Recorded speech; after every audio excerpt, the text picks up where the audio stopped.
May 15th, 1939. Dawn breaks cold. Construction crews hammer wooden barracks into place. SS officers stride through muddy fields surveying. The machine of terror takes its shape. The hammering echoes across marshy ground near Fürstenberg as Heinrich Himmler's vision materializes into concrete and barbed wire. Ravensbru, designed specifically for women, rises from Brandenburg countryside like a malignant growth. SS Oberfuhrer Max Kogel surveys construction with cold satisfaction, his breath visible in morning chill. Behind him, uniformed guards pace the perimeter, their boots squelching in soggy earth that will soon be soaked with different moisture entirely. The camp's blueprint reveals its sinister purpose, triangular in design, with administrative buildings positioned to oversee every corner of human misery. 32 barracks stretch across the compound, each intended to house 150 women, though these numbers will prove grotesquely optimistic. Watchtowers rise like skeletal fingers, their searchlights already testing arcs across grounds where 28,000 women will eventually suffer. Kogel's staff meetings that spring reveal the calculated nature of their enterprise. Chief Wardress Johanna Langefeld, a former teacher turned architect of female suffering, meticulously plans the hierarchy of brutality.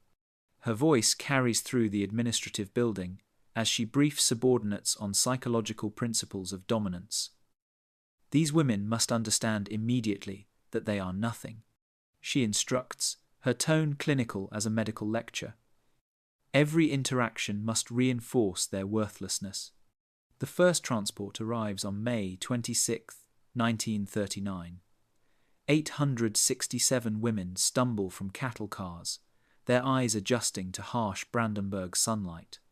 SS guards bark orders in deliberately incomprehensible fragments, creating instant confusion and terror. The registration process begins immediately. Heads shaved, personal belongings confiscated, names replaced with numbers sewn onto striped uniforms. Within hours, professors become prisoners, mothers become statistics. Dr. Gerhard Schiedlowski, the camp physician, establishes his medical facility with factory-like efficiency. His instruments gleam under harsh electric lights as he prepares for experiments that will mock the Hippocratic Oath. The infirmary becomes a chamber of horrors where healing transforms into systematic torture. Schiedlowski's medical records, meticulously maintained, will later reveal his crimes. Sterilization experiments, surgical procedures without anesthesia, injections designed to cause maximum suffering.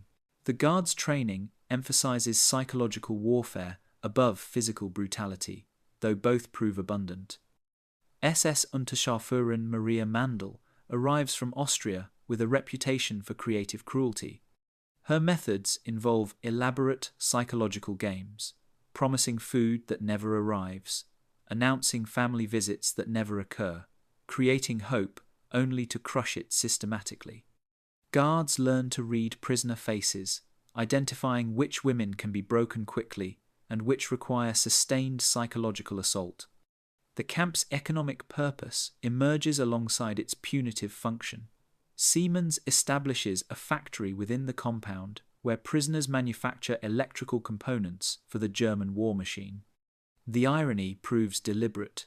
Women deemed enemies of the Reich must contribute to their own oppression. Production quotas demand impossible hours while providing starvation rations, creating a death spiral disguised as productivity. By autumn 1939, Ravensbru's reputation spreads throughout the SS hierarchy. Officers visit to observe Langefeld's methods, taking notes on techniques for breaking female prisoners. The camp becomes a laboratory for perfecting systematic dehumanization. Its lessons exported to facilities across occupied Europe. The guards develop their own culture of cruelty, competing to devise the most humiliating punishments. Roll calls stretch for hours in freezing temperatures, while officers count and recount, their laughter echoing across the parade ground. Prisoners stand motionless, watching their tormentors enjoy breakfast while they endure another day without adequate food. Yet, even in these earliest months, something else begins to emerge. Glances exchanged between prisoners carry more than despair. Whispered conversations in barracks reveal networks forming beneath the guards' notice. The SS believe they have created the perfect machine for breaking human spirits, but they have unknowingly planted seeds of their own eventual torment. The cattle cars arrive with mechanical regularity throughout 1940, disgorging their human cargo onto the platform where SS guards wait with clubs and snarling dogs. Polish resistance fighters stumble into harsh light alongside German political prisoners, their faces bearing the same expression of stunned disbelief. French women clutch photographs of children they will never see again, while Czech intellectuals try to comprehend how their academic debates led to this concrete hell. Prisoner number 27,412 was once Professor Milena Jasenska, a Czech journalist who had dared to document Nazi atrocities.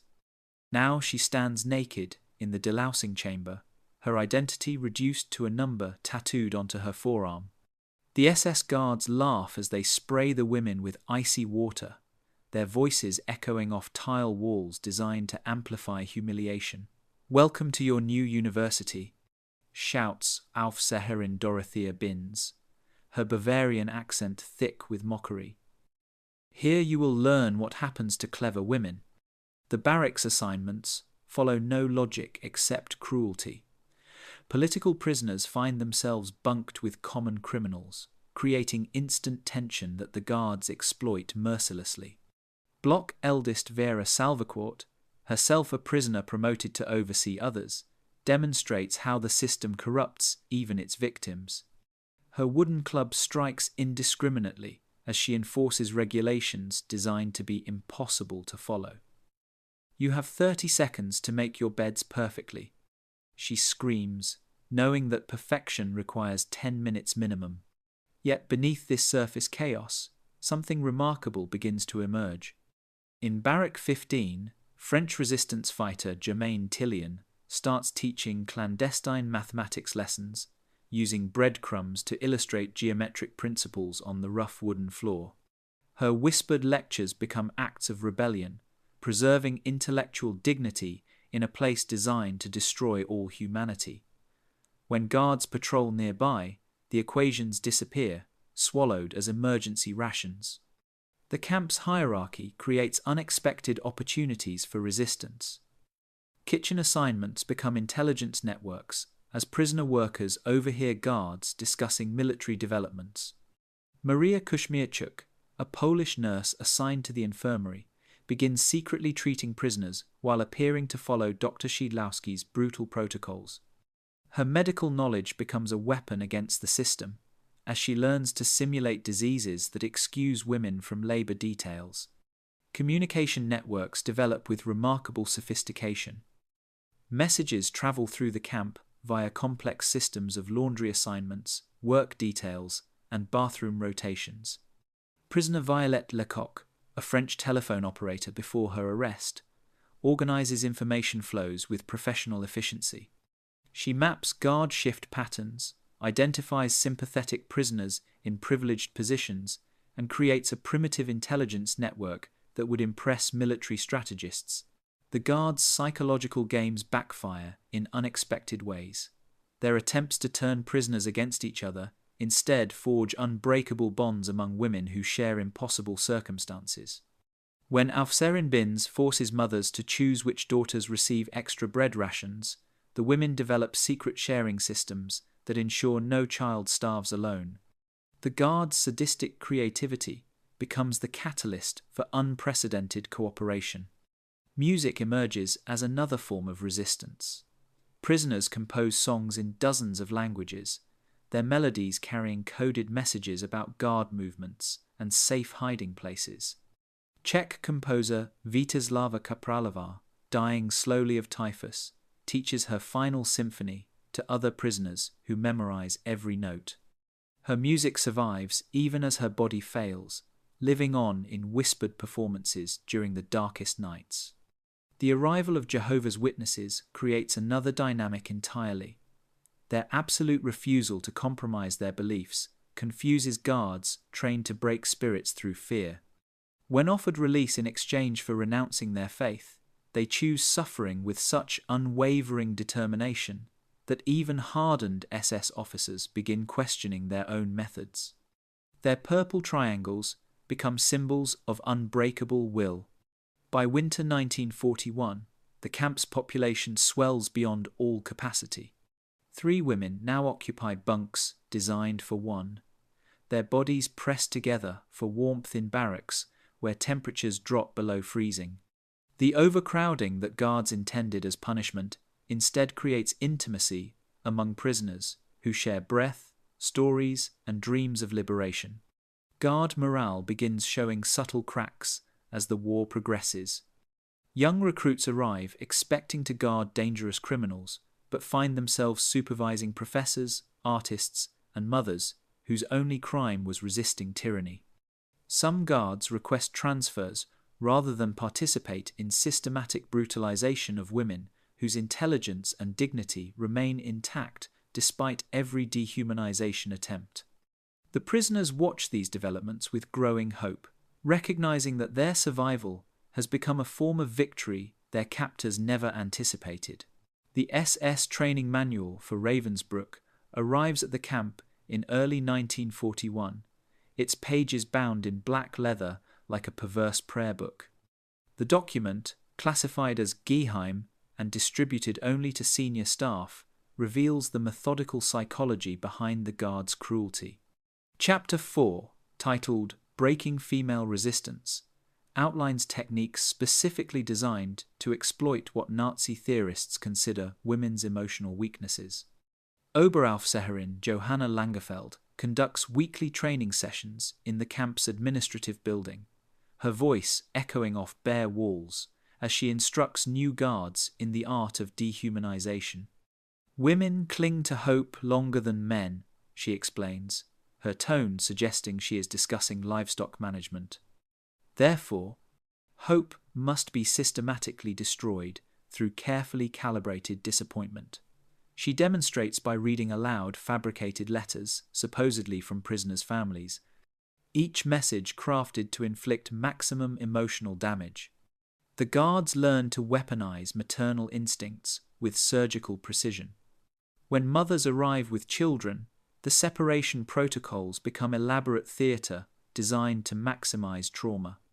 SS Unterscharführerin Irma Gresse, barely 20 years old but already notorious for her sadistic creativity, perfects the technique of allowing mothers to see their children from a distance without permitting contact. The children wave frantically, while guards restrain their mothers, creating psychological wounds that never heal. Medical experiments provide another avenue for systematic cruelty disguised as scientific research. Dr. Karl Gebhardt arrives from Berlin with authorization from Heinrich Himmler himself to conduct surgical experiments on Polish prisoners. His procedures, performed without anesthesia in the camp's infirmary, supposedly test treatments for battlefield wounds. In reality, they represent pure sadism clothed in medical terminology. The screams from the infirmary serve dual purposes, advancing Gebhardt's career while terrorizing other prisoners. The guards develop elaborate games to amplify their psychological dominance. Roll call becomes an exercise in creative humiliation as officers invent new reasons to extend the ordeal. Prisoners must stand motionless for hours while guards count and recount, deliberately making errors to justify starting over. During winter months, women collapse from hypothermia, while guards warm themselves with coffee and cigarettes, their laughter carrying across the frozen parade ground. Aufseherin Dorothea Binz emerges as perhaps the most psychologically sophisticated torturer in the camp. Her background as a shop assistant provides no obvious preparation for her role, yet she displays an intuitive understanding of how to break human spirits. She studies each prisoner carefully, identifying individual vulnerabilities that can be exploited. Intellectuals receive assignments, scrubbing latrines, while former domestic servants are forced to perform complex calculations. The guards' training emphasizes the importance of unpredictability in maintaining psychological control. Kindness alternates with brutality in patterns designed to prevent prisoners from developing coping strategies. A guard might offer extra bread one day, only to beat the same prisoner the next, creating constant anxiety that erodes mental stability. This calculated inconsistency proves more destructive than consistent cruelty. Sexual humiliation becomes another weapon in the guard's arsenal. Forced nudity during roll calls supposedly serves hygiene purposes, but the guards' leering faces reveal the true intent. Pregnancy becomes grounds for particularly vicious treatment, as guards mock women's bodies while forcing them to perform heavy labor that threatens both mother and child. Competition develops among guards to devise the most creative punishments. Standing punishment forces women to remain motionless for 12 hours in all weather conditions, while hanging punishment suspends prisoners from posts with their arms twisted behind their backs. Guard Maria Mandel introduces musical accompaniment to executions, forcing prisoner orchestras to play cheerful melodies while their fellow inmates face death. The grotesque juxtaposition of music and murder represents the ultimate corruption of human creativity. The camp's dog program adds another layer of psychological warfare. German shepherds, trained to attack on command, patrol the compound, while guards encourage them to menace prisoners during daily activities. The constant threat of animal violence creates an atmosphere of perpetual terror that exhausts prisoners mentally and physically. Some guards take particular pleasure in ordering their dogs to tear clothing from women who move too slowly. Yet, even as the guards perfect their techniques of psychological dominance, subtle changes begin appearing in their own behavior. New recruits sometimes hesitate before delivering beatings, their faces betraying uncertainty about orders that clearly violate basic human decency. Veteran guards notice these hesitations and respond with increased brutality toward both prisoners and their own subordinates. The prisoners observe these internal tensions with growing interest, beginning to understand that their captors' apparent confidence masks deeper insecurities. Some guards drink heavily after duty hours, their alcohol consumption increasing steadily as the war progresses and stories of German defeats filter into the camp.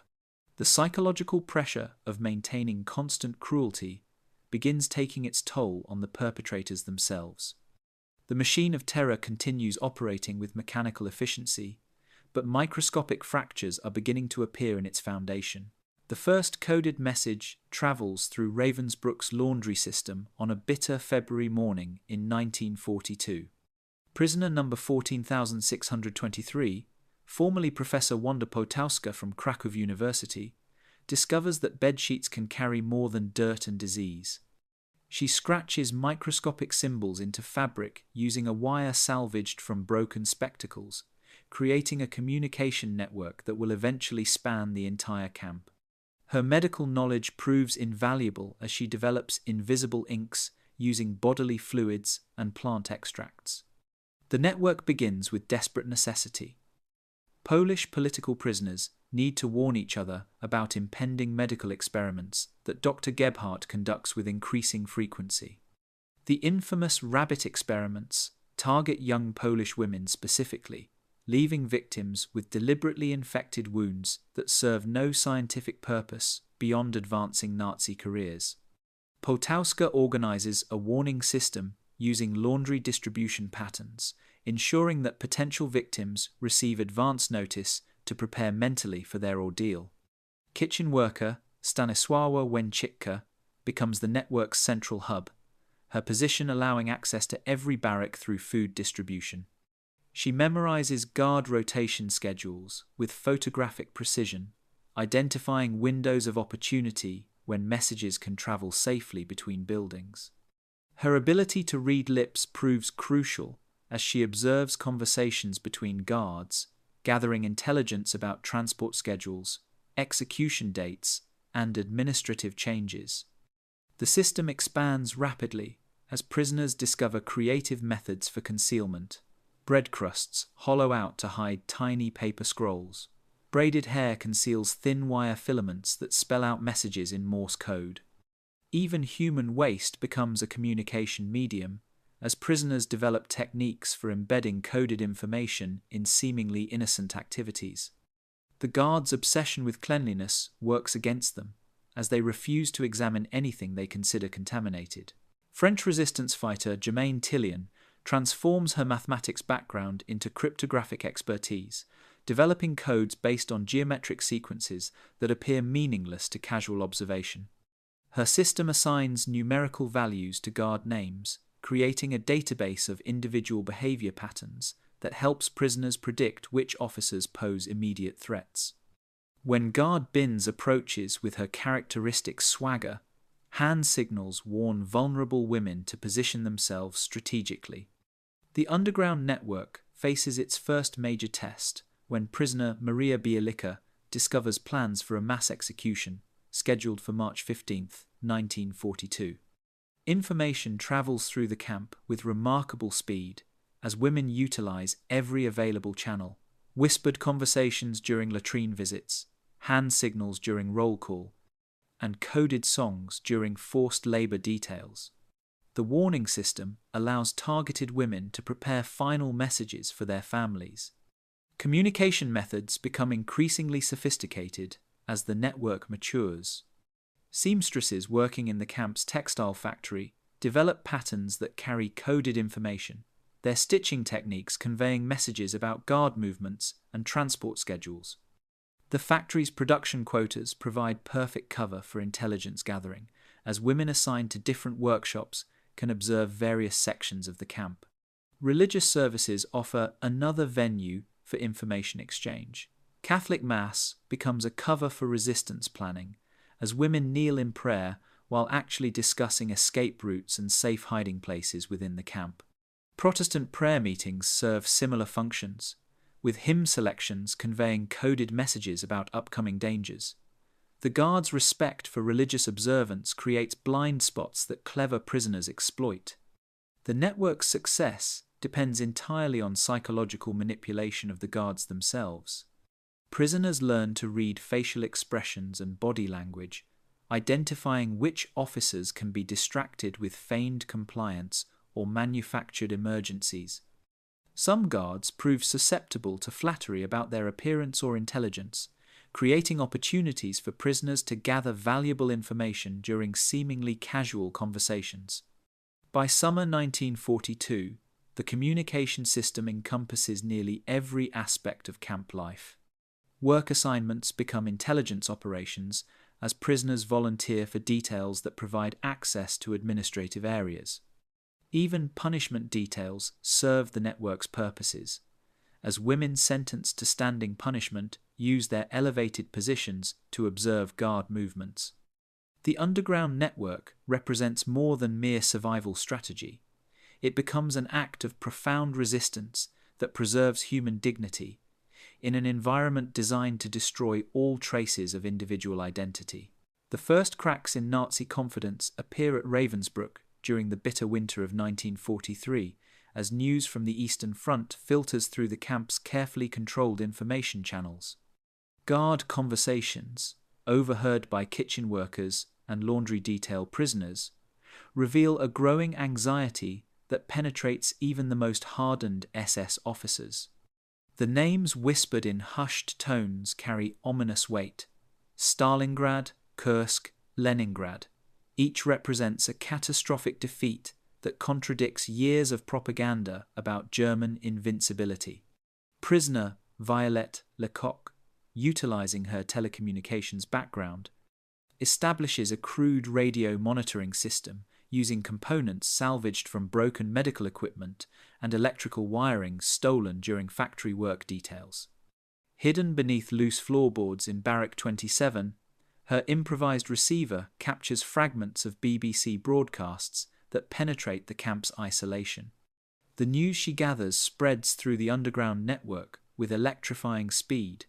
Allied forces have invaded Italy. Soviet armies advance westward. German cities burn under Allied bombing raids. The psychological impact on both prisoners and guards proves immediate and profound.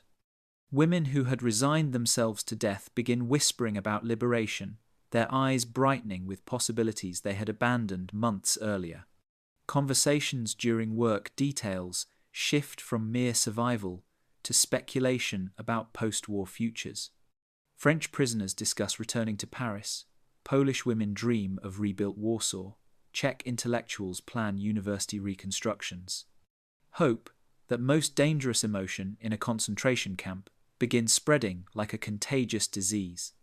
Guard behavior undergoes subtle but noticeable changes as military reversals mount throughout 1943 and into 1944. Veteran SS officers, who once strutted through the compound with absolute confidence, now move with nervous energy. Their conversations frequently interrupted by anxious glances toward the camp's administrative offices. Young recruits arrive from training centers with none of the swagger displayed by their predecessors, their uncertainty visible in hesitant commands and reluctant brutality. The camp's supply situation deteriorates dramatically as Germany's war economy collapses under Allied pressure. Food rations, already inadequate for survival, diminish further as transport networks fail and agricultural regions fall under enemy control. Ironically, the guards' own nutrition suffers alongside their prisoners, creating shared hardship that begins to humanize relationships previously defined by absolute power dynamics. Some guards, driven by hunger, begin accepting bribes of cigarettes and personal items in exchange for extra food or reduced work assignments.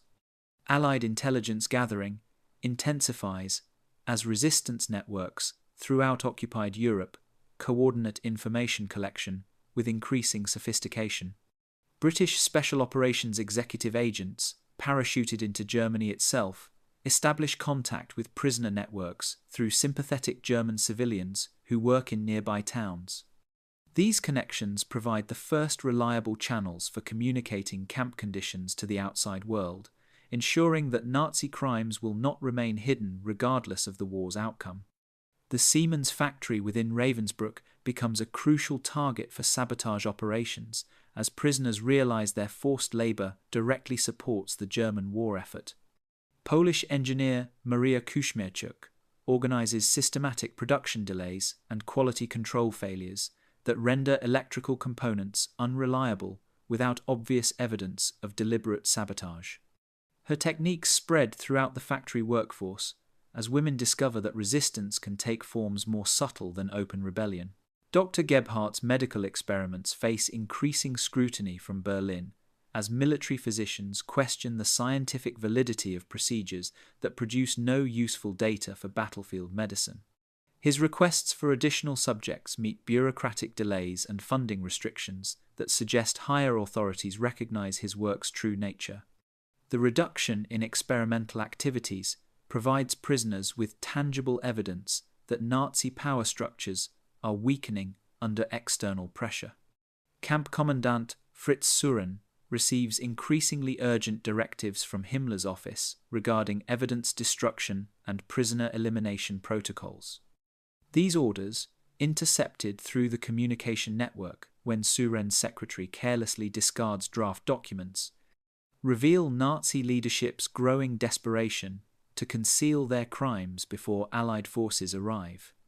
The knowledge that even SS leaders fear accountability provides prisoners with psychological ammunition for their own resistance efforts. Transportation schedules change erratically as railroad networks suffer constant Allied bombing attacks. Prisoner transports arrive days late, with freight cars damaged by strafing attacks, their human cargo bearing witness to Germany's crumbling infrastructure. Some guards privately express relief when transports fail to arrive, suggesting moral exhaustion with their assigned duties. These subtle indicators of guard demoralization become crucial intelligence for prisoner networks planning future actions. The arrival of Hungarian Jewish women in spring 1944 represents both tragedy and opportunity for the resistance network. These new prisoners, many educated professionals from Budapest's intellectual community, bring fresh perspectives and skills that strengthen existing communication systems. Their reports of conditions in Hungary reveal the accelerating collapse of Nazi-controlled territories, providing additional evidence that liberation may be approaching. Guard recruitment problems become visible as younger SS personnel display obvious reluctance to serve at Ravensbru. Training standards deteriorate as qualified instructors are reassigned to combat units, leaving camp security in the hands of older men and teenage recruits who lack both physical capability and psychological preparation for their duties. Prisoner work details begin reporting instances where guards abandon their posts or fail to maintain proper surveillance, creating opportunities for expanded resistance activities. The underground network evolves from survival mechanism into active intelligence operation, as prisoners begin gathering systematic information about guard weaknesses, supply vulnerabilities, and administrative procedures. This intelligence will prove invaluable during the camp's final months, when the balance of power shifts decisively in favor of those who had seemed utterly powerless just 2 years earlier. The tide of war has begun to turn, and even within Ravensbru's walls, the approaching storm of liberation grows stronger with each passing day. The psychological warfare between prisoners and guards reaches a sophisticated new level during the autumn of 1944, as the women of Ravensbru begin exploiting their captors' growing insecurities with calculated precision. The underground network, now encompassing nearly every aspect of camp life, transforms from defensive survival mechanism into an offensive weapon designed to undermine SS authority through subtle psychological manipulation. Prisoner Germaine Tillion, whose mathematical mind excels at pattern recognition, identifies critical vulnerabilities in guard behavior that can be systematically exploited. She discovers that SS Unterscharführerin Irma Grays, despite her reputation for sadistic creativity, responds predictably to specific triggers related to her working-class background. When prisoners address her using upper-class German vocabulary and refined pronunciation, Grace's insecurity manifests in hesitation and overcompensation that creates exploitable moments of uncertainty. The technique spreads rapidly through the communication network as women learn to read individual guard psychology with clinical precision. Aufseherin Dorothea Binz, whose shop assistant background makes her vulnerable to intellectual intimidation, finds herself increasingly flustered when prisoners engage in sophisticated discussions about literature, philosophy, or current events. Her attempts to silence these conversations through brutality only demonstrate her intellectual inadequacy to watching prisoners, gradually undermining her authority. Polish political prisoner Krystyna Ziewulska develops perhaps the most devastating psychological weapon, the strategic use of pity to corrupt guard morale. Her background as a journalist provides insights into human psychology that prove invaluable for identifying guards susceptible to emotional manipulation. She teaches other prisoners to share carefully crafted personal stories that highlight the arbitrariness of their imprisonment, gradually awakening dormant conscience in guards who had successfully suppressed their humanity for years. The Christmas season of 1944 provides unexpected opportunities for psychological warfare as traditional German sentimentality conflicts with SS ideology. Prisoners organize clandestine carol singing that deliberately evokes childhood memories and family connections that many guards have tried to forget.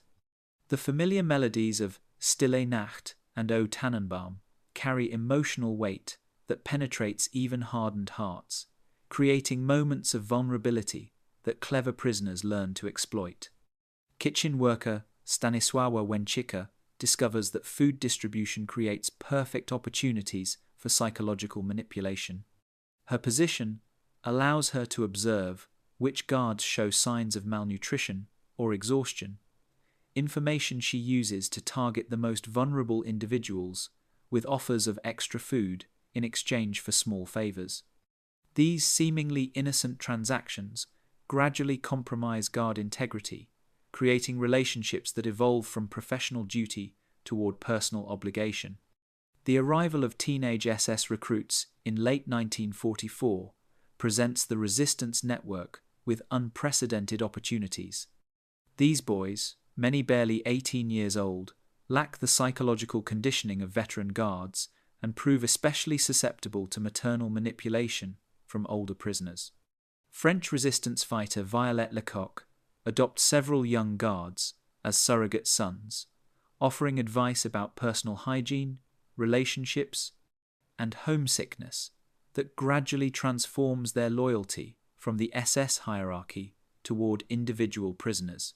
Camp Commandant Fritz Suren's increasing alcoholism becomes another weapon in the prisoner's psychological arsenal.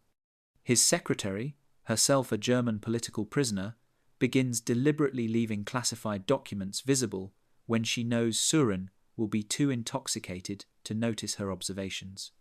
The intelligence gathered through this method provides advance warning of policy changes and helps prisoners prepare countermeasures for upcoming crackdowns. The underground network develops sophisticated techniques for exploiting guard rivalries and internal SS politics. Prisoners learn to identify which officers despise each other and subtly fan existing conflicts through carefully planted rumors and strategic flattery. When Guard Binns and Guard Greys compete for Commandant Suren's approval, prisoners ensure that each woman receives exaggerated reports of the other's supposed criticisms, intensifying their mutual hatred and reducing their effectiveness as a unified force. Religious manipulation proves especially effective against guards who maintain vestigial connections to Christian faith. Prisoner chaplain Marie-Claude Vaillant-Couturier, herself a French resistance fighter, conducts informal prayer sessions that deliberately include prayers for guard families and German war casualties. These displays of Christian charity create cognitive dissonance in guards who struggle to reconcile their duties with religious teachings about compassion and forgiveness. The network's intelligence gathering reveals intimate details about guard personal lives that become psychological ammunition. Knowledge of failed marriages, sick children, and financial problems provides prisoners with opportunities to offer emotional support that gradually undermines professional boundaries. Some guards begin confiding personal problems to prisoners who demonstrate genuine empathy, creating relationships that fundamentally alter the power dynamic within individual interactions. Medical manipulation emerges as another sophisticated technique as prisoner nurses and doctors learn to exploit guard hypochondria and medical ignorance. Polish physician Dr. Zofia Franio begins diagnosing guards with imaginary ailments that require rest and reduced duties, gradually undermining camp discipline while providing relief for overworked prisoners. Her medical authority, combined with guards' fear of disease, creates opportunities for systematic disruption of normal camp operations. By winter's end, the psychological landscape of Ravensbru has transformed dramatically. Guards who once moved through the camp with absolute confidence now display visible uncertainty, their authority compromised by months of subtle psychological warfare. The women they had attempted to reduce to numbers and statistics have reclaimed their humanity while simultaneously stripping away their captors' sense of invulnerability. The tables are beginning to turn, and the hunters are slowly becoming the hunted in ways their SS training never prepared them to recognize or resist. The psychological balance of power at Ravensbru reaches its decisive tipping point during the harsh winter of 1945, as the women's underground network achieves what months of careful planning had been building toward: complete psychological dominance over their former tormentors. The transformation proves so complete that many guards begin seeking prisoner approval for their actions, fundamentally inverting the camp's intended power structure. The morning of February 14, 1945, provides the most dramatic demonstration of how thoroughly the tables have turned. Aufseherin Dorothea Binns, once the camp's most feared torturer, approaches French resistance leader Germain Tillion with trembling hands and asks permission to reduce the severity of morning roll call due to bitter cold. Her voice carries none of its former authority, replaced by the pleading tone of someone desperate for approval from a superior intellect. Tillian grants the request with regal composure, her magnanimous gesture witnessed by dozens of prisoners who understand they are observing complete psychological capitulation. The network's intelligence gathering reaches unprecedented sophistication as guards voluntarily provide information about administrative decisions before implementation. Camp Commandant Fritz Suren's alcoholism has progressed to the point where his secretary, prisoner Margarete Buber-Neumann, effectively runs daily camp operations. She schedules meetings, prioritizes correspondence, and makes decisions about resource allocation, while Suren remains unconscious in his quarters. The guards accept her authority without question, treating her requests as official orders. SS Unterscharführerin Irma Gresse experiences the most spectacular psychological collapse of any guard in the camp's history. Her attempts to maintain authority through increased brutality backfire catastrophically as prisoners respond to her violence with pitying looks and gentle corrections of her grammatical errors. Polish intellectual Krystyna Ziewulska begins addressing Gresse in the tone reserved for educating slow children, explaining complex political concepts with exaggerated patience that reduces the formerly feared guard to tears of frustration. The Christmas carols that prisoners had used to manipulate guard emotions during the holiday season continue producing psychological effects months later. Guards request specific songs during work details, their faces displaying the vulnerability of children seeking comfort from maternal figures. French political prisoner Violette Lecoq organizes informal concerts where guards sit among prisoners, their weapons forgotten, as they listen to melodies that remind them of innocent times before they became instruments of systematic cruelty. Medical manipulation reaches new heights of effectiveness as prisoner physicians convince guards that camp conditions pose serious health risks to SS personnel. Dr. Zofia Franio publishes detailed reports about typhus prevention that terrify guards into requesting transfers to other facilities. Her medical authority has become so absolute that guards ask her permission before entering certain barracks, treating her diagnoses as divine pronouncements. The most devastating psychological weapon proves to be the prisoners' organized displays of intellectual superiority during work assignments. When factory supervisors assign complex technical tasks, prisoners deliberately demonstrate their expertise, while guards struggle with basic concepts. Polish engineer Maria Kuźmierczuk begins teaching impromptu mathematics lessons to guards who acknowledge their educational deficiencies, creating scenarios where SS officers sit as students while political prisoners serve as professors. Guard recruitment has deteriorated so completely that new arrivals refuse assignment to Ravensbru after hearing reports from current personnel. The camp's reputation among SS ranks portrays it as a place where traditional authority structures have collapsed and guards face daily humiliation from prisoners who demonstrate intellectual and moral superiority. Several officers request court-martial proceedings, rather than serve under conditions they describe as psychologically unbearable. The underground network exploits guard family anxieties with surgical precision as Allied bombing campaigns intensify across Germany. Prisoners offer to include guard relatives in their prayers, creating emotional bonds that transcend the official prisoner-captor relationship. Some guards begin sharing photographs of their children with women they had previously tortured, seeking reassurance about their family's safety from prisoners whose own families they had helped destroy. Food distribution becomes entirely controlled by prisoner networks, as guards abdicate responsibility for maintaining camp discipline. Kitchen supervisor Stanisława Łęczyka operates with complete autonomy, allocating rations based on prisoner needs rather than SS directives. Guards who once determined life and death through food distribution now wait hopefully for extra portions from women they no longer dare to threaten. The arrival of evacuation orders from Berlin in March 1945 reveals the complete collapse of guard authority, as SS officers openly discuss these classified instructions with prisoners. Many guards express hope that prisoner testimonies might provide protection during post-war proceedings, acknowledging their crimes while begging for forgiveness from women they had systematically brutalized for years.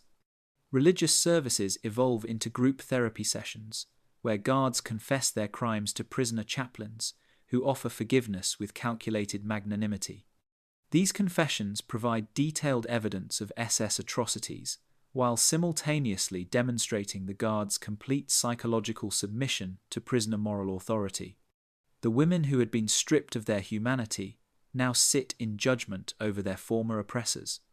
The camp's daily operations continue with surreal normalcy, as prisoners assume administrative responsibilities while guards perform menial tasks with eager compliance. Work assignments reverse traditional hierarchies, as educated prisoners supervise former overseers who struggle with basic literacy. The transformation appears so complete that visiting SS inspectors mistake prisoners for camp personnel, addressing them with respect while treating actual guards as subordinates. The psychological warfare that began as desperate survival strategy has achieved total victory. The women of Ravensbru have not merely survived their intended destruction, they have systematically dismantled their captors' sense of superiority and rebuilt the camp's power structure with themselves at its apex. Liberation approaches with the certainty of sunrise. The rumble of Soviet artillery grows louder each day throughout March 1945, its distant thunder providing the soundtrack for Ravensbru's final transformation from concentration camp into chaotic staging ground for desperate Nazi escape plans. The sound carries across the Brandenburg countryside like approaching salvation, each explosion bringing liberation closer, while simultaneously triggering panic among SS personnel who finally comprehend that their crimes will soon face judgment. Camp Commandant Fritz Suren emerges from his alcoholic stupor with the frantic energy of a drowning man, issuing contradictory orders that reveal his complete psychological collapse. On March 20th, he commands guards to begin destroying camp records, then countermands the order 2 hours later when he realizes that evidence destruction might implicate him in war crimes. His indecision paralyzes the administrative apparatus as guards wait for clear directions that never come, creating opportunities for prisoners to assume control of essential camp functions. The evacuation preparations expose the guards' complete dependence on prisoner expertise for basic operations. When Suren orders the destruction of medical supplies to prevent them from falling into Soviet hands, prisoner physician Dr. Zofia Franio calmly explains that such action would trigger typhus epidemics that could spread to nearby German towns. Her authoritative medical analysis terrifies guards into preserving the supplies, demonstrating how completely the power dynamic has reversed. Prisoner intelligence networks track every aspect of German military movements as Soviet forces advance toward the camp's location. Kitchen worker Stanisława Łęczyka maintains detailed maps showing Allied positions based on information gathered from guard conversations, radio intercepts, and observations of German troop movements along nearby roads. Her intelligence proves more accurate than official SS reports, leading guards to seek her assessments of their evacuation chances. The most dramatic reversal occurs when guards begin requesting prisoner protection during anticipated Soviet arrival. SS Unterstützungsführerin Irma Gresser approaches Polish intellectual Krystyna Ziewulska with desperate pleading, begging for testimonial letters that might mitigate her war crimes charges. Her transformation from sadistic torturer to supplicant occurs so completely that she offers to perform menial labor in exchange for prisoner forgiveness, scrubbing floors while former victims observe her humiliation. Officerin Dorothea Binz attempts to flee the camp disguised as a prisoner, cutting her hair and donning striped uniforms in a pathetic effort to blend among women she had brutalized for years. Her deception fails immediately as prisoners refuse to acknowledge her presence, creating an invisible barrier that isolates her more effectively than any physical restraint. She wanders the camp like a ghost, ignored by guards and prisoners alike until Soviet forces arrive. The underground communication network coordinates preparations for liberation with military precision. French resistance leader Germaine Tillion organizes committees to document war crimes, preserve evidence, and identify guard personnel for prosecution. Her organizational skills, honed through years of clandestine resistance, transform former victims into investigators who will ensure that justice follows liberation. The women who had been reduced to numbers now compile the statistics that will convict their tormentors. Food distribution becomes entirely controlled by prisoner committees as guards abandon their posts to prepare personal escape plans. The kitchens operate under prisoner supervision, while former overseers pack personal belongings and destroy incriminating documents. Ironically, camp nutrition improves during these final weeks, as prisoner-controlled distribution eliminates the arbitrary cruelty that had characterized SS food policies. Religious services evolve into planning sessions for post-liberation activities, as prisoner chaplain Marie-Claude Vaillant-Couturier organizes documentation efforts and witness testimony coordination. Her sessions combine spiritual comfort with practical preparation for legal proceedings that will follow Soviet arrival. The prayers include specific requests for strength to testify truthfully about crimes witnessed, transforming worship into preparation for justice. The camp's factory operations cease entirely, as prisoners refuse to continue producing materials for the German war effort. Polish engineer Maria Kuśmierczuk leads the shutdown with systematic thoroughness, ensuring that machinery suffers irreparable damage while appearing to follow normal shutdown procedures. Her sabotage represents the final act of resistance against a system that had attempted to exploit prisoner labor for its own survival. Guard discipline collapses completely as individual SS personnel pursue personal survival strategies without regard for official duties or fellow officers. Some guards attempt to curry favor with prisoners by revealing locations of hidden valuables or confessing details about administrative procedures. Others simply abandon their posts and flee westward, hoping to reach American lines before Soviet forces arrive. The transformation reaches its culmination when prisoners begin wearing civilian clothes provided by sympathetic German civilians from nearby towns, while guards huddle in their barracks wearing uniforms that have become symbols of impending doom rather than authority. The visual reversal provides perfect metaphor for the complete psychological transformation that has occurred within Ravensbru's walls. As Soviet artillery grows closer and liberation becomes inevitable, the women of Ravensbru prepare to emerge from their ordeal, not as broken victims, but as triumphant survivors who have systematically dismantled their oppressors' authority through sheer force of intellect and unwavering human dignity. The gates of Ravensbru swing open at 11:47 in the morning on April 30th, 1945, as Soviet tanks of the Second Belarusian Front rumble into the compound under a grey Brandenburg sky. The metallic grinding of tank treads on cobblestone creates a symphony of liberation that drowns out the last desperate protests of fleeing SS guards who sprint toward the forest like scattered insects exposed to sudden light. Major Georgy Elizashvili of the Soviet Army stops his T-34 tank just inside the main gate, his weathered face displaying confusion as he surveys a scene that defies every expectation of concentration camp liberation. Instead of cowering prisoners and strutting guards, he observes women in civilian clothing, directing traffic flow, while uniformed SS personnel huddle in corners like scolded children. The power dynamic appears so completely reversed that Elizashvili initially mistakes prisoners for camp administrators.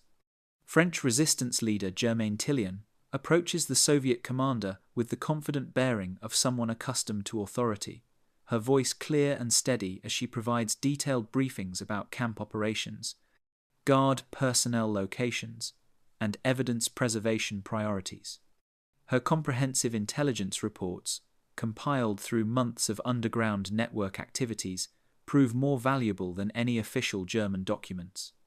The Soviets quickly recognized that these supposed victims have transformed themselves into highly effective intelligence assets. The hunt for fleeing guards becomes a collaborative effort between Soviet forces and prisoner networks, who provide detailed descriptions, escape route predictions, and personal information about SS personnel attempting to evade capture. Kitchen worker Stanisława Łęczyka's meticulously maintained maps guide Soviet patrols to hidden guard bunkers and escape tunnels that no official blueprints revealed. Her intelligence network proves so sophisticated that Soviet officers request her assistance in planning pursuit operations. Camp Commandant Fritz Suren, discovered unconscious in his quarters, surrounded by empty vodka bottles and classified documents, awakens to find Polish intellectual Krystyna Ziewulska serving as his translator during initial Soviet interrogation. The irony proves exquisite. The woman he had attempted to reduce to a number now controls his communication with liberating forces, interpreting his desperate pleas for mercy while maintaining perfect professional composure. Aufseherin Dorothea Binz, still wearing her pathetic prisoner disguise, finds herself identified immediately by women who had memorized every detail of her appearance during years of brutal treatment. Her attempted deception becomes evidence of consciousness of guilt as prisoners provide Soviet investigators with detailed testimony about her specific crimes. The woman who once commanded absolute power now faces judgment from victims whose memories prove photographically precise. Dr. Gerhard Schiedlowski attempts to destroy medical records, documenting his experimental procedures, but prisoner physicians have maintained parallel documentation systems that prove even more comprehensive than official files. Dr. Zofia Franio presents Soviet medical officers with detailed evidence of war crimes, her testimony combining professional medical analysis with eyewitness accounts that create unassailable prosecution cases. The revelation of the prisoners' psychological warfare campaign astonishes Soviet liberation forces, who had expected to find broken women requiring extensive rehabilitation. Instead, they discover survivors who have not merely endured their ordeal, but have systematically conquered their oppressors through superior intelligence, moral authority, and organizational capabilities. The liberators quickly realize they are documenting one of history's most remarkable examples of successful resistance. Guard interrogations reveal the complete effectiveness of prisoner psychological manipulation, as SS personnel confess to Soviet investigators about their demoralization, loss of authority, and eventual psychological submission to prisoner leadership. Their testimonies provide detailed evidence of how intellectual and moral superiority had gradually inverted traditional power structures within the camp. The recovery of hidden valuables becomes another demonstration of prisoner network effectiveness, as women lead Soviet forces to secret caches of stolen goods, personal belongings, and financial assets that guards had accumulated through systematic theft. The meticulous inventory systems maintained by prisoner committees prove more accurate than any official German records. Soviet documentation teams interview hundreds of survivors whose testimonies reveal the sophisticated nature of resistance activities that had transformed Ravensbru from instrument of terror into example of human triumph over systematic evil. The women's stories demonstrate that Nazi attempts to reduce human beings to numbers had failed spectacularly, producing instead a community of intellectuals whose dignity remained intact despite every attempt at dehumanization. The liberation of Ravensbru becomes a symbol not of rescue but of victory achieved through sustained psychological warfare conducted by women who refused to accept their assigned roles as victims. Their triumph proves that human intelligence and moral authority can overcome even the most sophisticated systems of oppression when applied with sufficient determination and strategic thinking.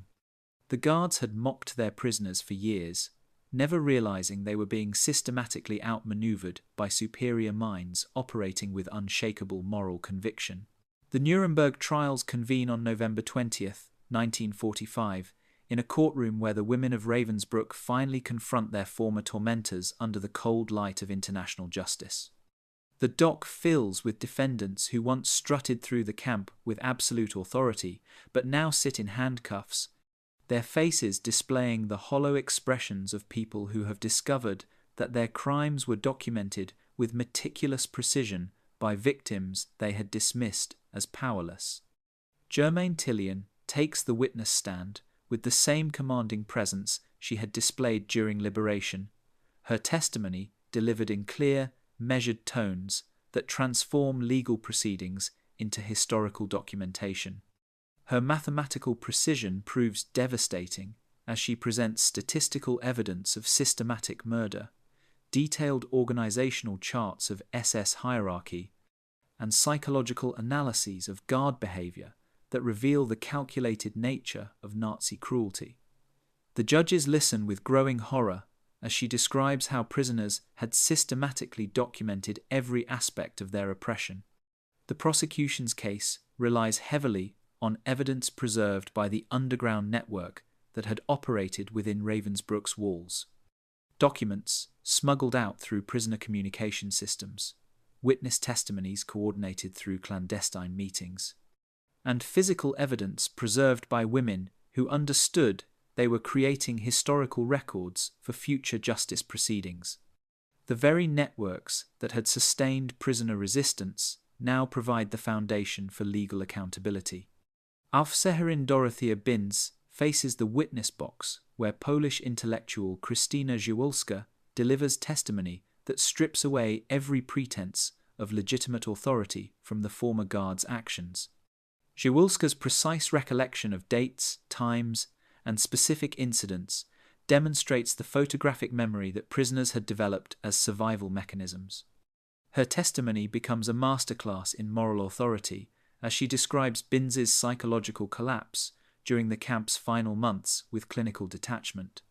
Dr. Gerhard Schiedlowski's medical experiments receive particular scrutiny as Dr. Zofia Franio presents detailed medical evidence about procedures that violated every principle of ethical medicine. Her professional testimony, delivered with the authority of someone who had witnessed and documented systematic torture disguised as scientific research, provides unassailable evidence of war crimes. The contrast between legitimate medical practice and Nazi pseudoscience becomes stark under her analysis. Camp Commandant Fritz Surin's defense collapses entirely when prosecutors present evidence of his administrative incompetence and alcoholism gathered through prisoner intelligence networks.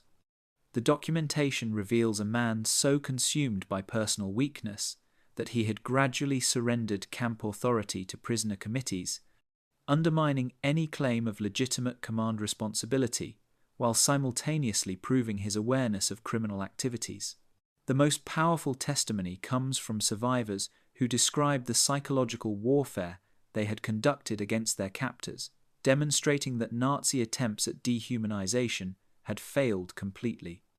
These women had not merely survived, they had conquered their oppressors through superior intelligence, moral authority, and organizational capabilities that transformed them from victims into victors. The verdicts, delivered on October 1st, 1946, provide legal validation for what prisoner networks had achieved through psychological warfare: the complete delegitimization of Nazi authority. Death sentences for the worst perpetrators, lengthy prison terms for others, and official recognition that systematic resistance had occurred within the camp itself. The historical legacy of Ravensbru transcends its role as symbol of Nazi brutality to become testament to human resilience and intellectual triumph over systematic oppression. The women who entered the camp as prisoners emerged as conquerors who had systematically dismantled their captors' authority through sustained psychological warfare conducted with remarkable sophistication. The guards who had mocked their prisoners, believing education and intelligence were weaknesses to be exploited, discovered too late that they had imprisoned their own intellectual superiors. The mockery had backfired spectacularly, transforming intended victims into architects of their oppressors' psychological destruction. The lesson resonates through history. Human dignity cannot be destroyed by force when defended by intelligence, moral courage, and unwavering determination to preserve essential humanity, despite systematic attempts at dehumanization. The women of Ravensbru proved that the pen, even when invisible, remains mightier than the sword. Their victory was complete, their legacy eternal, their triumph a beacon of hope for all who face seemingly insurmountable oppression.